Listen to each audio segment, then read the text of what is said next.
여러분 세상에는 수많은 학문이 있죠. 뭐 인문학으로 나누기도 하고 또 뭐 사회과학, 뭐 과학으로 나누기도 하고 여러 가지 어떤 분과도 여러 가지 세상의 학문들이 더 많아진 게 이제 현대 사회인데 여러분 이 정말 많은 이 학문들 중에 가장 오래된 학문 두 가지가 있습니다. 그게 뭐냐면 바로 신학과 철학입니다. 신학 뭔지 아시죠? 그러니까 신에 대한 연구죠. 신에 대한 연구. 또 철학 아시죠? 예, 아는데 모르는 거 그게 철학이죠. 그렇죠? 알고는 있는 것 같은데 또 말하라면 전혀 모르는 게 철학 같은데. 왜 여러분 신학과 철학이 가장 오래된 학문일까라고 생각해 보면 이 두 가지 안에 인간의 본래적 속성, 본성이 잘 드러나기 때문이죠. 즉 인간은요 첫 번째로 지극히 종교적입니다. 그러니까 인간은 늘 신을 찾아요. 나보다 더 위에 있는 나를 초월하는 그런 존재에 대한 이상이 늘 있어요. 그래서 그냥 이 땅의 현상과 이 땅에 내가 경험하는 것들을 그냥 내 개인적 이 상황에서만 끝내는 게 아니라 뭔가 다른 또 다른 초월적 대상을 통해서 초월적 세상을 통해서 이해하려고 하는 그런 인간의 뿌리 깊은 속성이 있어요. 그래서 여러분 인간은요 예로부터 그러니까 인간이 존재할 때부터 늘 무엇을 찾았냐면 무엇에 대해서 고민했냐면 신에 대해서 연구해요. 신에 대해서. 그리고 또 하나 여러분 철학이 오래됐다는 것은요. 인간은요. 인간에 대한 연구, 고민을 계속해서 했다라는 거예요. 여러분 그 말 들어보셨죠? 인간은 우리는 어디로부터 와서 어떻게 살고 어디로 가는가? 이게 철학의 가장 기본적인 질문이에요. 근데 이게 예로부터 지금까지 사실 모든 인간이 스스로 던지고 스스로 답을 찾으려 하고 그리고 그 답을 위해서 그 생을 바치는 가장 중요한 질문, 가장 기본적인 인간에 대한 질문이고 고민이기도 합니다. 그래서 인간은요 한마디로 결국 나는 누구인가? 나 인간은 누구인가에 대해서 고민하고 그 답을 찾아 헤매며 사는 존재들이라는 거예요. 그래서 여러분 인간은 이 철학적이라는 게 뭐냐면 뭐 거창한 의미가 아니에요. 그러니까 내가 누구냐, 인간이 뭐냐, 삶이 뭐냐, 이 세상이 뭐냐. 이게 이러한 고민과 여러분 연구가 그게 바로 철학이라는 거예요. 철학. 뭐 어려운 게 아니에요, 사실. 철학자들 어렵게 얘기해서 그렇지. 여러분 다 똑같습니다. 여러분 모든 인간이 똑같습니다. 인간이 자신이 누구인지 그리고 내가 어떻게 살아야 되는지 그리고 나는 결국 어디로 가는지 이것을 찾고 그리고 이것을 발견하기를 원하고 그리고 그대로 살기를 원한다라는 것이죠. 그것이 인간입니다. 인간. 그래서 저는 이 말을 참 좋아하는데 그 말이 뭐냐면 여러분 많이 들어보셨을 겁니다. 호랑이는 죽어서 가죽을 남기고 사람은 죽어서 뭘 남기죠? 이름을 남긴다. 저는 이 말처럼 인간 존재를 잘 설명하는 그 핵심을 관통하는 말이 별로 없다고 생각해요. 즉 인간은요. 내 존재를 이 땅에 어떻게 새기고 남기느냐. 내가 지금 살고 있는 이 상황 가운데서 이 삶 가운데서 나를 어떻게 남기느냐. 어떻게 사람들에게 인식시키느냐. 여러분 이거 가지고 사는 거예요 사실. 그런데 여러분 특별히 더 오늘날 현대사회에 사는 현대인들의 문제 비극이 뭐냐면 이 나는 누구인가라는 이 오래전부터 던져왔던 이 질문에 대한 답을 어디서 많이 찾냐면 나는 누구인가를 제가 나를 어떻게 생각하는가에 따라서 많이 결정한다는 거예요. 어느 시대나 비슷했어요. 왜냐하면 인간은 관계적 동물이고 사회적 동물. 근데 더 심화된 현상이 바로 이거라는 거예요. 제가 이 세상이 나를 어떻게 평가하느냐 생각하느냐가 나를 정의 내리는 가장 중요한 기준이 되었다라는 거예요. 그래서 남이 나를 어떻게 판단하고 생각하느냐 결론 내리느냐에 온통 집중하면서 그 기준에 맞춰 살려고 더 아등바등하는 삶이 오늘날 현대인의 삶이 되었고 여러분 우리가 그 인터넷이 발전하고 IT가 기술이 발전하고 나서 여러분 우리가 세상과 소통이 더 많아졌잖아요. 그 어떤 하나의 증거가 여러분 SNS 같은 거잖아요. 그 사람과 연결하는 그 소셜 미디어, 그 사회적 그 도구들 여러분 그걸 통해서 더 심화된 거예요, 사실. 다른 이들의 평가, 그 다른 나한테 뭐 예를 들면 글과 사진에 좋아요를 눌러주고 댓글을 달아주고 구독을 눌러주고 예, 별풍선을 쏴주고 그 다른 사람들의 평가에 내 삶을, 내 존재를 결정 내리는 이것이 현대인의 비극이라는 것입니다. 여기에 만족이 있을까요? 여기에 종착점이 있을까요? 없다라는 것이죠. 그래서 여러분 스스로에게 한번 이 질문을 드리고 싶어요. 여러분 다 나름 자기에 대한 평가가 있으시죠? 나는 이런 사람이야, 나 이런 존재. 여러분 다 생각이 있으시죠? 다 있을 거예요. 한번 잘 생각해 보세요. 여러분 그게 어디서 오신 거예요? 그게 어떻게 결정된 거냐고. 여러분이 지금 가지고 있는 너무나 당연하게 나는 이런 존재야. 이게 여러분 어디서부터 왔냐고요. 한번 잘 생각해 보세요. 어디 영향을 많이 받습니까? 잘 생각해 보세요. 나는 이런 사람이야. 나는 이런 존재야. 여러분 제가 뚱뚱해요, 날씬해요? 보통이죠. 불만 있으세요? 네. 네. 졸려오세요? 여러분 제가 그렇게 뚱뚱하진 않죠.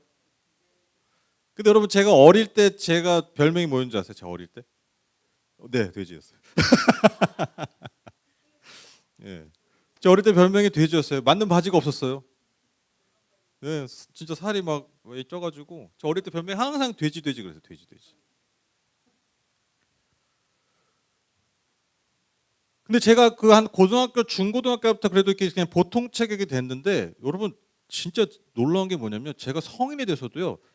제가 항상 무슨 생각하냐면 나는 몸이 뚱뚱한 사람이야라는 인식이 항상 있었어요.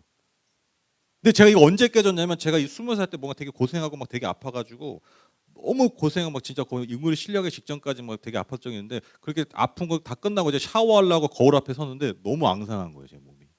제가 그때 알았어요. 아, 내가 돼지가 아니구나. 제가 그때 처음 깨달은 거예요. 평생 나는 그냥 돼지처럼 자꾸 이러는 거. 지난주는 조진단 이 말도 많이 쓰고 오늘 자꾸 돼지 그러네. 예. 그렇게 살다가 진짜 제 현실을 보고 아, 내가 그렇게 뚱뚱한 사람이 아니구나. 그때 안 거예요. 근데 그때 보고도요. 지금도 약간 그게 있어요. 내가 몸이 뭐 작지 않아. 몸이 좀 큰 사람이야. 약간 이런 인식이 지금도 좀 희미하게 나. 왜? 어릴 때 하도 많이 들어가지고. 박혀버린 거예요. 쉽지 않아요. 그러니까 나에 대한 여러분 인식과 나에 대한 평가가요. 거의 다 어디서 오냐면요. 네, 남으로부터 온다. 여러분 인간을 판단하는 기준이 뭐가 있을까? 여러 가지가 있죠. 외모가 있습니다. 뭐 학벌도 있습니다. 가정 환경, 재력, 뭐 심지어 가지고 다니는 차, 집, 직장, 자녀. 우리가 다 이러한 것들 기준으로 여러분 사람들을 판단하고 그 사람의 가치를 정의 내린다는 것이죠. 여러분 그래서 세상이 그래서 무서운 곳입니다. 왜? 이런 것들을 통해서 내가 정의 내려지고 설명되기 때문입니다. 나의 자신의 가치가 그것으로 결정돼 버리는 거예요. 그래서 무서운 곳이죠. 그래서 오늘도 수많은 사람들이 이러한 기준들로 인해서 두 가지 형태로 나타내죠. 자기 자신을 과장합니다. 내가 이렇게 되는 이 정도인 사람이야. 사실 그런 사람이 아닌데. 그거 하나 가졌다고 해서 내가 이 정도 되는 사람이야라고 자기 자신을 과대 포장합니다. 또 반면에 어떤 사람은요. 그거 하나 가지지 않았다고 해서 그 자신을 비하하고 평가절하해요. 고작 그거 하나 가졌다고. 고작 그거 하나 없다고.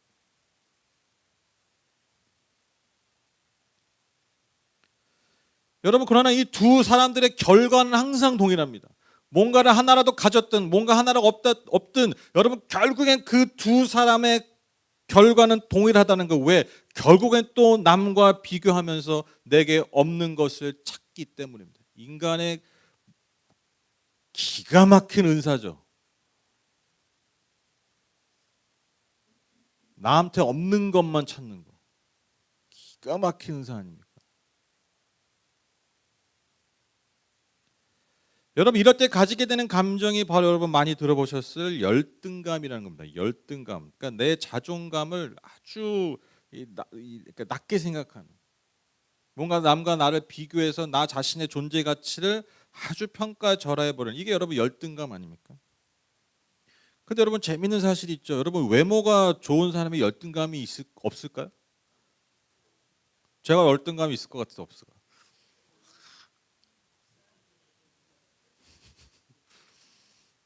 이런 얘기할 때 좋아하시는 것 같아요.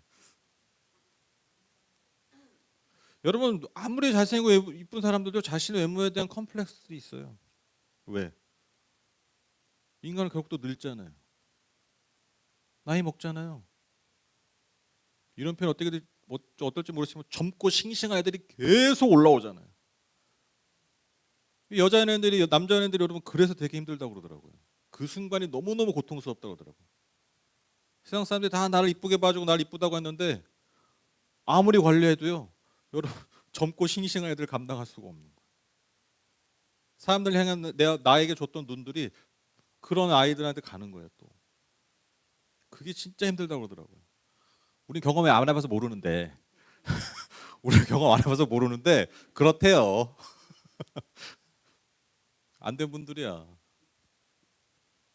여러분 돈 많은 사람 열등감 없을까요? 희한하더라고요. 그 돈 있는 사람들이 꼭 그런 얘기 하더라고요. 열심히 노력해가지고 뭐 100억 벌었다, 뭐 10억 벌었다, 뭐 1000억 이런 분들 꼭 하는 얘기가 있어요. 100억 벌면 1000억 버는 사람들 보인대요. 희한하대요. 그러니까 나중에는 돈을 버는 그러니까 돈을 들여서 부를 누리는 게 중요한 게 아니라 나중에 그 부를 축적하고 이런 거에서 사람들이 관심을 더 많이 그러니까 거기에 그냥 삶에 맞춰져 버린대요.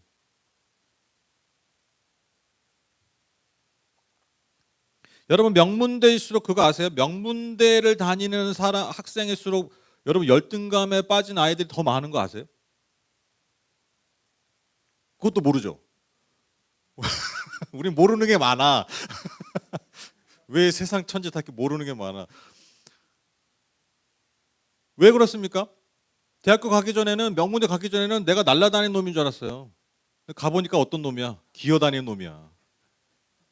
나는 우리 동네에서 날라다니는 놈인 줄 알았는데 막상 명문대 가니까요. 와 진짜 나는 그냥 바닥에 기어다니는 놈이 된 거예요. 이거 진짜 명문대 다니는 사람들은 많이 하는 얘기예요.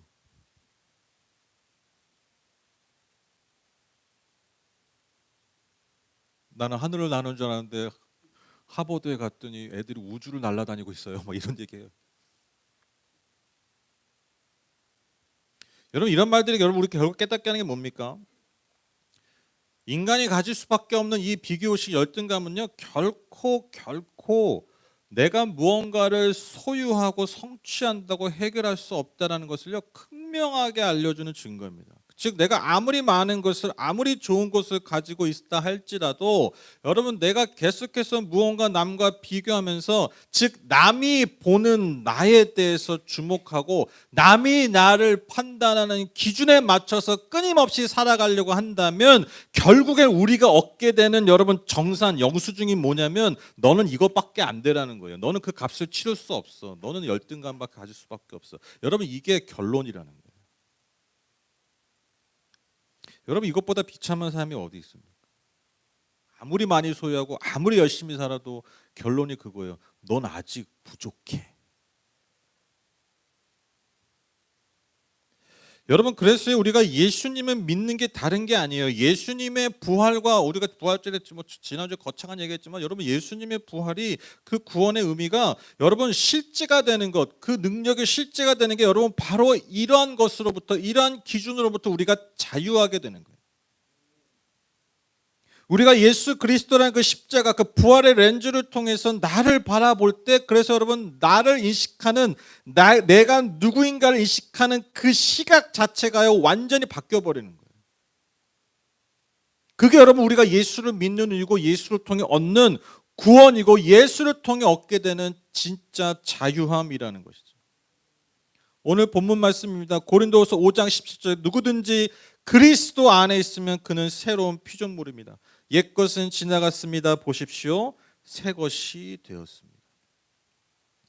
저는 이 말씀 너무너무 좋아하는 말씀인데 우리가 누구든지 여러분 한 명도 없이 즉 누구든지 즉 그 사람이 외모가 잘났든 못났든 그 사람의 공부를 잘하든 못하든 그 사람의 부가 많든 적든 아무런 조건 없이 아무런 조건과 상관없이 여러분 누구든지 그리스도 안에 있으면 어떻게 되는 거예요? 새로운 창조물, 피조물이 되는 거예요.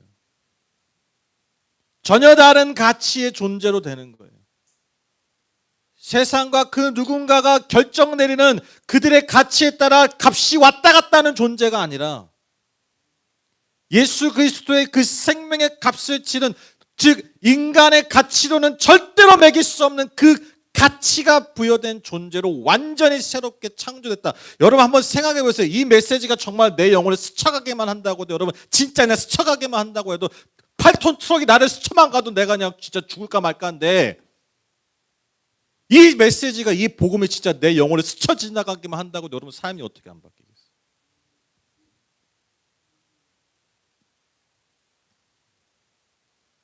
아니 큰 차가 내가 싹 지나가기만 해도 그냥 내가 막 심장이 벌렁벌렁하고 그냥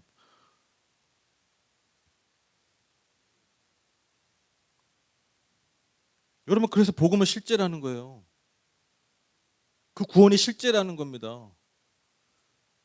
온 인류가 고대로부터 던져왔던 질문 나는 누구인가에 대한 그 답. 근데 다 그것을 엉뚱한 찾고 있었는데 그 가치를 결국 얻어낸 영수증의 결론값이 너는 아직도 부족해. 넌 여전히 부족해. 넌 죽을 때까지 부족할 거야. 여러분 늘 이 정산만 받고 살던 인생들이 여러분 예수 그리스도의 십자가 부활을 통해서 여러분 전혀 다른 가치 영수증을 받게 되는 거예요. 정산값을 받게 되는 거예요. 여러분 이게 복음이에요. 이게 구원이에요.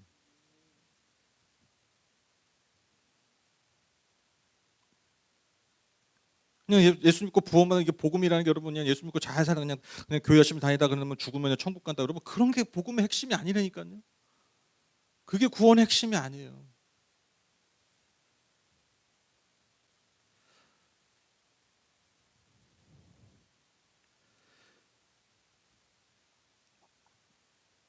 여러분 이 굉장히 멋있죠. 이 섬이 카우아이라는 섬입니다. 이게 하와이에 있는 섬이에요. 여러분 하와이라는 섬 아시죠? 하와이는 여러 몇 가지의 섬이 이게 그걸 하나로 전체로 이제 하와이라는데 그 하와이에 있는 섬 중에 하나가 카우아이예요. 굉장히 멋있는. 그래서 여러분 딱 보면 굉장히 멋있고 좀 약간 낯이 있기도 해요. 왜 낯이 있냐면 여러분 그 주라기 공원 아시죠, 영화? 주라기 공원의 촬영지도 유명해요. 그러니까 뭔가 이렇게 대자연이 들어가는 영화들의 많은 영화들이 촬영할 정도로 굉장히 멋있는 자연, 환상적인 자연. 대자연의 신비를 가지고 있는 섬이 바로 이 카오아입니다. 지금이야 정말 와 여기가 천국이로소이다 막 이렇게 사람들이 가면서 너무 좋아하고 막 헬기 타면서 막 이런 거 구경하고 막 이러거든요. 근데 여러분 먼 시간도 아니에요. 1950년만 해도요. 이 섬에 살고 있는 사람들한테는 이 섬은요 지옥과 같은 섬이었대요. 왜냐하면 하와이가 제대로 관광지로 개발된 지가 한 1960년대부터예요. 그러니까 그 전에 진짜 거의 버려진 섬이에요. 그러니까 진짜 그냥 거의 원시림 같은데요. 그러니까 거기서 살고 있는 사람들 어떻게 살겠어요? 진짜 동물처럼 사는 거예요. 그래서 섬 사람들 대부분 여러분 지독하게 가난했고요. 질병에 시달렸고요. 그래서 대다수의 주민들이 범죄자나 알코올 중독자나 정신질환들이 많았다고 합니다. 아이들은 어떻게 자랐겠습니까? 학교 교육도 제대로 받지 못하고 그 계속 대대로 그냥 그렇게 사는 거예요. 부모가 범죄자니까 부모가 알코올 중독이니까 부모가 미혼모니까 계속 그런 삶을 살아가게 되는. 그래서 이 섬에 태어난다는 그냥 불행한 삶을 약속하는 것과 다 마찬가지였다는 그런 정말 비극적인 섬이 바로 카우아이입니다. 그런데 1954년에 그 미국 본토에 있던 여러 전문가들, 그 전문가 중에 소아과 의사도 있었고 정신과 의사도 있었고 뭐 사회복지사도 있었고 심리학자들까지 정말 아주 다양한 학문적인 관심과 능력 있는 사람들이요 이 섬에 들어갑니다. 그리고 무려 40여 년에 걸친 연구를 하게 돼요. 그 종단 연구라고 하는데, 그러니까 한 사람의 생애를 오랫동안 연구하는 거 있잖아요. 이걸 종단 연구래요. 이거를 하기 시작하는 거예요. 근데 그 연구가 이 연구의 주제가 뭐냐면 무엇이 사람의 삶에 영향을 미치냐. 즉 그 사람의 자라면서 어릴 때부터 태어날 때부터 살아면서 겪게 되는 경험들이 있잖아요. 그게 가정 환경일 수도 있고 뭐 동네 환경일 수도 있고 아니면 사회적 환경. 이 모든 것들이 이 아이 태어날 때부터 그 아이들이 경험하는 그 여러 가지 경험들이 이 아이가 나중에 자랐을 때 어떠한 결과를 가져오고 그래서 그 결과가 어떤 영향을 미치느냐 결과에 이걸 연구한 거예요. 근데 왜 굳이 카와이냐? 갇혀 있잖아요. 여러분 연구할 때는 그 외부적인 요인이 없어야 되잖아요. 최대한. 그러니까 도시나 이런 데는 외부적 영향이 많잖아요. 근데 여기는 그런 연구하기가 너무 좋은 동네야. 아주 폐쇄적이고. 그리고 상황들이 다 비슷비슷해. 그래서 미국에 있는 많은 학자들이 여기 들어와서 무려 40년 동안 연구했다라는 거예요. 총 833명을 연구했다고 합니다. 굉장히 많은 수죠. 근데 이 연구를 주도적으로 이끌었던 그 박사가 있는데 에미 워너라는 박사예요. 이분이 이제 나중에 굉장히 유명해지는데, 이분이 특별히 관심 가졌던 게 뭐냐면 어떤 어려움을 겪는데 뭐 가정 환경에는 여러 가지 그런 특히 뭐 이제 뭐 부모가 뭐 문제가 있거나 이런 그런 어려운 환경들이 훗날 아이에게 그 아이의 삶에 어떠한 문제를 일으킬 가능성이 있는가, 이 구체적인 인과관계 있잖아요. 원인과 결과, 이거를 찾아내려고 애썼다라는 거예요. 예컨대 알코올 중독자 부모가 있어요. 그럼 그 아이들이 무엇이 될 가능성이 많아요? 알코올 중독 가능성이 많잖아요. 근데 이거를 실제적으로 정말 원인을 밝히려고 싶은 거예요. 그 원인과 결과를. 그리고 그래서 이제 그 833명의 아이들 중에 특별히 정말 어려웠던 환경에 있는 아이들이 201명이었대요. 그러니까 정말 진짜 막 부모들이 마약하고 막 미혼모 출신이고, 그런 아이들이 특별히 정말 뭐 가정폭력 시작 그런 아이들이 201명이 됐는데, 우리가 알고 있는 상식대로 여러분 정말 그 중에 약 60% 이상이 70% 정도가 그 아이들이요 정말 그렇게 똑같이 살았대요. 그러니까 그나마 좀 나은 아이들의 환경보다 확실히 더 그런 환경에 노출됐기 때문에 그렇게 살아갈 가능성이 많았다라는 거예요. 그런데 이 박사가 도대체 설명이 안 되는 부분이 있었다는 거예요. 거의 대부분이 그럴 줄 알았는데 그 201명 중에 무려 72명이 되는 아이들이 너무 잘 자란다는 거예요. 오히려 거기에는 뭐 수재들도 있었고요. 사회적 관계가 좋은 아이들도 있었고. 이게 설명이 안 되는 거예요. 그래서 그것을 집중적으로 연구합니다. 왜 이 아이들이 똑같은 환경의 아이들, 그 위험과 그런 어려운 환경에 처한 아이들 당연히 가게 될 그 원인과 결과잖아요. 근데 그걸 뛰어넘어서 어떻게 이러한 삶을 살 수 있게 되었을까? 연구를 하다 보니까요, 그 아이들에게 공통적으로 나타나는 특징이 하나 있었대요. 그게 뭐냐면, 여러분 이 말 많이 들어보셨을 거예요. 꼭 기억하십시오. 회복 탄력성. 많이 들어보셨죠? 회복 탄력성. 이게 뛰어났다라는 거예요. 회복 탄력성이 뭐냐? 쉽게 얘기하면 뭐 부모가 날 막 폭언했어. 부모가 나한테 폭언했어. 내가 그게 막 그걸 가지고 막 곱씹고 묵상하고 그걸로 막 그냥 하루 종일 막 기분 나빠하고 우울해하고 이런 게 아니라 금방 잊어버리는 거예요. 여기서 잊어버린다는 건 그냥 애가 뭐 기억력이 나쁘다 이런 게 아니라 금방 회복하는 거예요. 거기에 사로잡히지 않는 거예요. 흔한 표현으로 새가 머리 위에 날아가 다녔으면 어쩔 수 없는데 그게 내 머리 위에 둥지를 못 트게 하는 거. 여러분 이게 회복 탄력성이라는 거예요. 그게 강했다라는 거예요. 그러면 왜 이 아이들의 회복 탄력성이 좋았을까? 이거를 연구하는 거예요. 그 회복 탄력성이 이 아이들에게 어떻게 나타났느냐? 이 에미 워너의 이 연구 결과가 이렇습니다. 이게 나중에서 굉장히 유명한 말이 되고 굉장히 유명한 결과가 됐는데, 그 아이들에게요 한 명이라도 그 아이의 존재를 온전히 이해하고 받아주고 품어주고 사랑하는 존재가 어른이 한 명이라도 있었다는 거예요. 한 명. 그러니까 아무리 예를 들면 부모가 폭언을 하고 폭력을 행사하고 마약 중독자여도 예를 들어 할머니가 그 아이를 잘 품어주고 이해해줬다면 여러분 그 아이들이요 그로 인해서 회복 탄력성이 생겼대요. 삶의 어떠한 역경과 고난이 와도 그것에 나의 존재를 굴하게 만들어 놓지 않고 다시 일어날 수 있는 힘, 심지어 그 고통을 오히려 원동력으로 사용하는 능력을, 그 능력이 바로 회복 탄력성인데 그게 바로 그러한 한 명의 사람 때문에 생겨났다라는 거예요.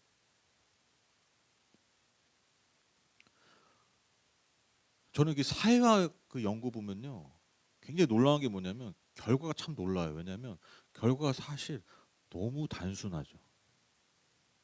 너무 상식적이죠. 뭐 40년 연구했습니다. 뭐 거창 얘기하는데 보면 결국 결론이 뭐다 비슷해. 예. 상식적이에요. 여러분 지금 제가 지금 말한 내용 있잖아요. 이거 여러분 우리가 수도 없이 본 영화 드라마에 다 나온 얘기예요. 주인공들이 위기를 겪고 어려움을 겪는데 꼭 어떻게 돼요? 누군가의 한 명의 지지와 사랑과 응원으로 이겨내 극복하잖아요. 그게 인간이잖아요. 그게 주인공이잖아요. 내가 주인공인 걸 아는 거예요. 누군가 날 지지해 주잖아요. 누군가 날 사랑해 주잖아요. 그러면 아, 내 인생이 엑스트라가 아니구나. 주인공은 절대로 그 삶을 함부로 살지 않잖아요. 그런 영화 보셨어요? 그런 드라마 보셨어요? 주인공은요 자신의 삶을 함부로 하지 않아요. 물론 실수도 하죠. 낙심도 하죠. 근데 항상 다시 일어나죠. 이거 회복 탄력성이에요. 왜? 주인공이니까. 누군가 한 명이 나를 그렇게 바라봐 주면요. 객석에서 누군가 한 명이 나를 주인공으로 바라봐 주면요. 나는 주인공처럼 사는 거예요.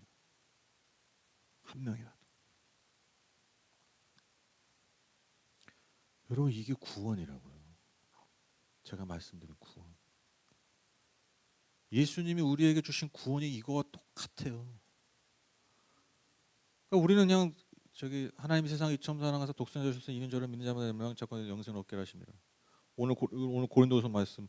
누구든지 그리스도 안에 있으면 새로운 피조물입니다. 옛것은 지나갔습니다. 보라 새 것이 되었습니다. 우리 한 1분만 지금 이걸 읽으면 깨달을 수 있는 걸 여러분 40년 연구해서 깨달은 거예요.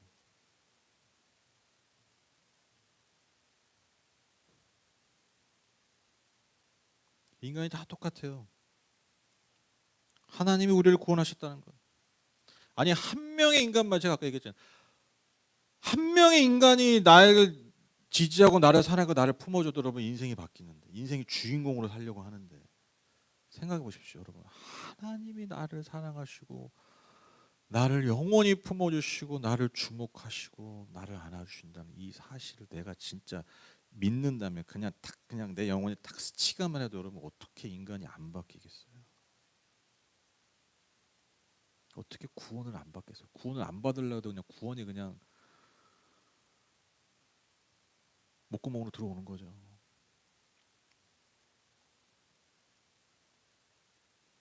로마서 5장 8절 말씀입니다. 우리가 아직 죄인 되었을 때에 그리스도께서 우리를 위하여 죽으심으로 하나님께서 우리에 대한 자기의 사랑을 확증하셨느니라. 한 걸음 더 나아가죠.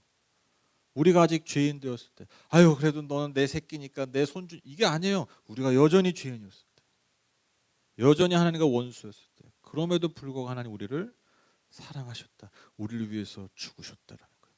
이게 우리에 대한 하나님의 사랑의 확증이에요. 뭘 더 증명하라는 거예요. 뭘 더 우리가 원수 되었을 때도 우리를 위해서 죽으셨다는 거죠.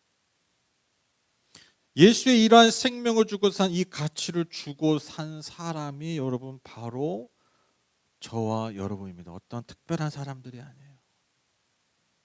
누가 뭐라 해도요 여러분 예수를 믿는 한 사람 한 사람이요 바로 이런 가치 있는 존재라는 것입니다. 하나님이 우리를 그렇게 사랑하셨다라는 것입니다. 여기서 우리는 나를 찾아야 돼요. 그런데 여러분 또 우리는 하나의 또 깨닫게 되는 것이 있습니다. 우리가 예수 그리스도에서 우리를 바라볼 때 또 하나 깨닫게 되는 우리의 모습이 있습니다. 여러분 너무 좋은 메시지만 드렸죠. 근데 또 하나 기억하셔야 됩니다. 여러분 우리는 여전히 죄인입니다. 여전히 죄인입니다. 완전히 반대죠. 근데 저는 이거 굉장히 중요하다고 생각해요. 여러분 인간이요 열등감도 인간의 인생을 망치지만요. 여러분 무엇이 또 인간의 인생을 망칩니까? 교만이 인생을 망칩니다. 교만이 무엇입니까? 우월감이 뭡니까? 다른 게 아니에요. 내가 내 힘으로 내가 잘 살 수 있다라는 생각. 내가 가진 자원으로 내가 잘 살 수 있다는 생각. 그래서 결국 내 힘으로 나를 구원할 수 있다는 생각입니다. 여러분 이게 죄의 뿌리예요. 내가 하나님이 되는 순간. 이게 아담과 하와가 지은 죄잖아요. 내가 하나님이 되려는 거예요. 하나님 없이도 할 수 있다는 거죠. 이게 여러분 교만입니다. 그래서 여러분 나는 죄인이다라는 것을 깨닫는 게 뭐냐면요. 다른 게 아니에요. 내가 무슨 나쁜 짓을 많이 저지릅니다. 나는 정말 뭐 버러지 같은 놈입니다. 벌레 같은 놈입니다. 뭐 이런 자의식을 뭐 자존감을 떨어뜨리라는 얘기가 아니에요. 나는 죄인입니다라는 게 무엇이 어떤 의미입니까? 저는 하나님 없이 살 수 없는 존재입니다. 이것을 늘 인정하고 고백하는 삶이 여러분 나는 죄인이다라는 거예요. 무슨 법적인 죄를 말하는 것만이 아니에요, 여러분. 이게 가장 기본적인 핵심이에요. 저는 하나님 없이는 살 수 없습니다.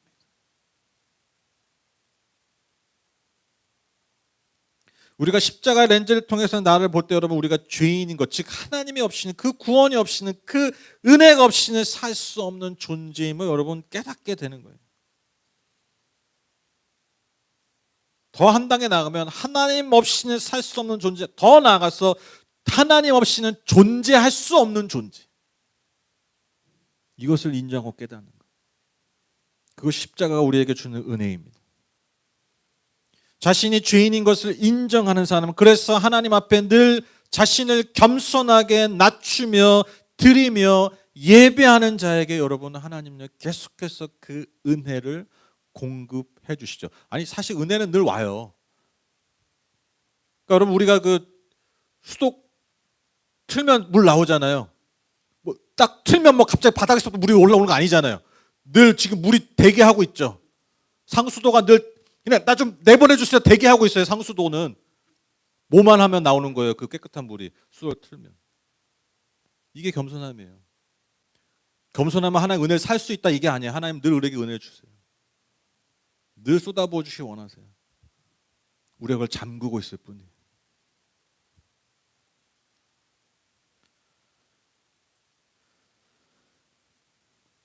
결론을 맺겠습니다. 여러분 사탄이 우리의 인생을 망치는 거 어렵지 않습니다. 두 가지로 우리의 인생을 망가뜨리려고 합니다. 첫 번째로 열등감입니다. 그리고 교만입니다. 어렵지 않아요. 하나님께서 우리에게 베풀어 주신 그 은혜, 예수 그리스도의 통해 증명된 그 가치가 아니라 이 세상의 기준과 판단으로 끊임없이 나를 판단하고 나를 정의 내리려 하는, 그러나 결국에는 내가 얻게 되는 영수증, 그 결과가 열등감일 수밖에 없는 우리 인생, 그것에서 우리를 구원하시기 원하세요. 근데 사단은 계속 그걸 이용하는 거예요. 또한 정반대로 사단은 또 우리를 교만하게 만듭니다. 아, 야, 너 그 정도면 할 수 있어. 너가 이걸 성취해봐. 이게 사단이 똑같잖아요. 아담과 하와에게 했던 거, 예수님이 유혹한 거 똑같아요. 너가 너 힘으로 할 수 있어. 하나님 없이 살 수 있어. 잘 살 수 있어. 오히려 그게 더 좋은 삶일 거야. 여러분 사단은 우리 그 인생을 그렇게 망가뜨리려고 합니다. 그러나 저는 우리 모든 성도님들의 삶이 예수 그리스도 안에서 오늘 말씀처럼 그리스도 예수 안에서 전혀 새로운 창조물로 피조물로 새 것으로 살아가는 저와 여러분 되시기를 간절히 소망합니다. 여러분 우리는 이미 새 것이 되었습니다. 새 것. 저는 이 역설적인 삶이 있잖아요. 그러니까 뭔가 주님 안에서 아주 뭐 자존감이 높잖아요. 우리 자존감이 높죠. 예수님 때 자존감 높은 분들이죠, 그렇죠? 그렇죠. 고개를 드세요. 고개를 숙이지 말고. 우리 예수 안에서 여러분 얼마나 자존감이 높은 사람들입니까? 높을 수밖에 없어요. 우리는 예수님의 가치를 우리가 부여받았기 때문에. 근데 반면 또 우리는 어떤 사람들입니까?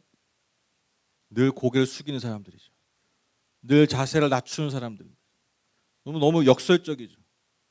저는 이 예수님 안에서 이 자신감과 예수님 안에서 이 겸손한 삶, 이 역설적인 것이 공존한 이 두 삶을 이게 도대체 어떤 삶일까라고 고민해 봤는데 여러분 이게 한마디로 표현이 되더라고요. 그게 뭐냐면요. 자유한 삶이에요. 자유한 삶. 기가 막힌 거죠. 그래서 우리가 추구해야 될 게 뭡니까? 예수 안에서의 자유함이에요. 자유. 요한복음 8장 32, 36절입니다. 진리를 알지니 진리가 어떻게 한다고요? 너희를 자유롭게 하리라. 세상의 기준과 판단 웃기지 마. 하나님 앞에서 사람 앞에서 그럼에도 자세를 낮출 수 있는, 그래서 늘 은혜의 통로가 되는, 은혜를 누리는, 여러분 이 기가 막힌 삶, 이게 자유예요. 어떤 거에서 얽매이지 않는 그리스도 안에서 자유한 삶. 열등감과 교만이 나를 좌지우지할 수 없는, 올리거나 끌어내릴 수 없는 예수 안에서 누릴 수 있는 그 자유함. 여러분 이게 진짜 신앙이라는 거예요. 그러므로 아들이 예수님이 너희를 자유롭게 하면 너희가 참으로 자유로우리라. 여러분, 이 자유를 향해 걸어가시는 저와 여러분 되셨으면 좋겠습니다. 예수님이 지난주에 부활하신 이유가 여기 있어요. 지난주에 예수님이 부활하신 이유가 여기 있다고요. 왜 부활하셨다고요? 왜 죽음의 권세에서 그분이 자유하게 되셨습니까? 바로 저와 여러분에게 자유를 주시기 위해서. 자유해라. 열등감으로부터. 자유해라. 너를 끊임없이 무너뜨리는 그 교만으로부터. 진정한 자유로운 삶. 이 삶을 누리는 저와 여러분 우리 모든 성도들 다 되시기를 주님의 이름으로 축복합니다.